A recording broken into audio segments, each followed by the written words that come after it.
Hey everybody, this is Mike with On Point Preparedness. I don't want to spend a whole lot of additional time on this Fiat Lux satanic light show at the Vatican because there's so many things at play this week, but I do want to highlight a couple additional points just to show you how pervasive the occult is all throughout everything worldly. There is one little scene that I missed here with the all-seeing eye symbolism. You can see 6 faces shown prominently within the pillars and the one eye symbolism. But the main story that I wanted to make you guys aware of is this one.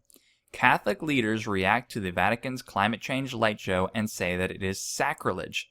I'm really glad to see the conservative Catholics stand up against things like this, and they actually go so far as to say that this is pagan occultism. So it's not just me saying this. I'm glad that many other people are picking up on it as well. And they have made the connection that the same vendor that held this light show at the Vatican is the same one that did this light show on the Empire State Building and prominently displayed the female goddess of destruction, Kali.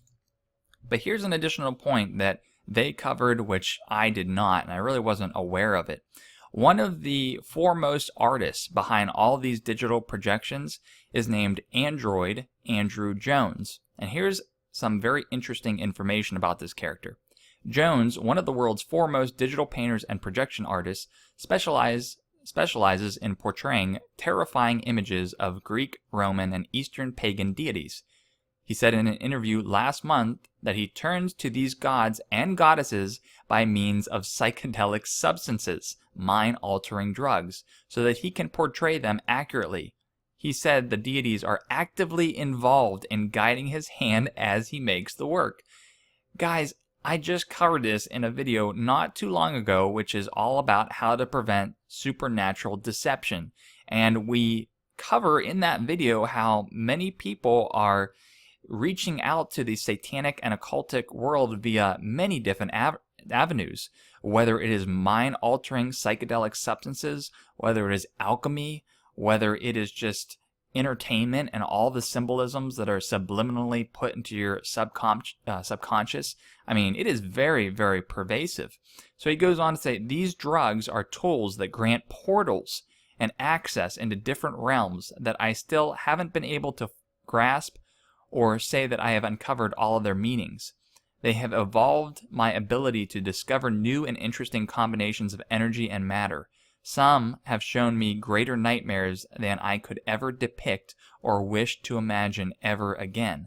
The spirits and deities that the images represent are actively involved, enrolled, and contributing to humans reinventing the visual vernacular of these beings as time and technology evolves.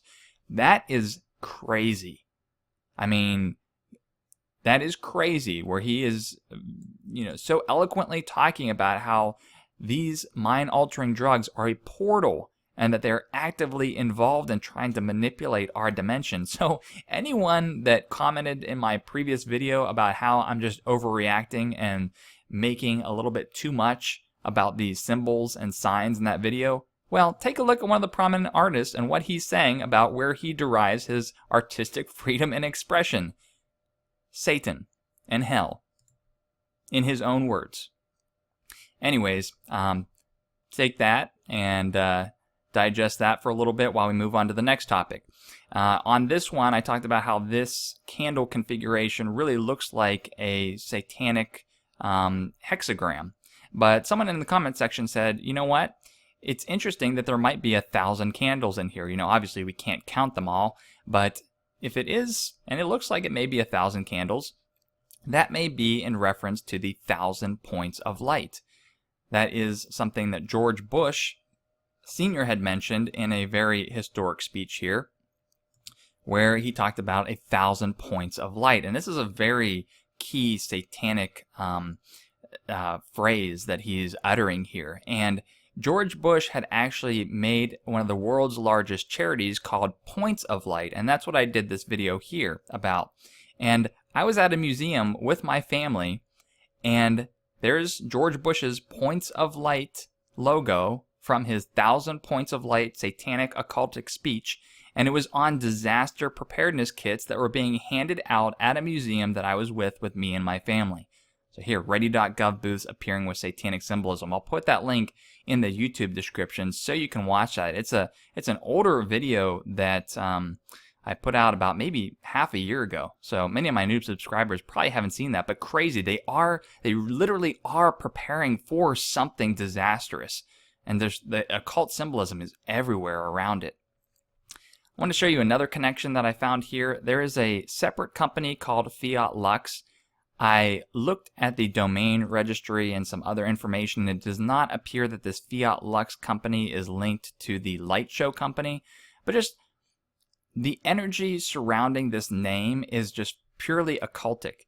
And whether people know it and they consciously do these things in association with this name, or it's subconscious, it's just very prevalent that the occult is running wild here. So you can see in this blog, they have all sorts of pyramid and crescent moon symbols.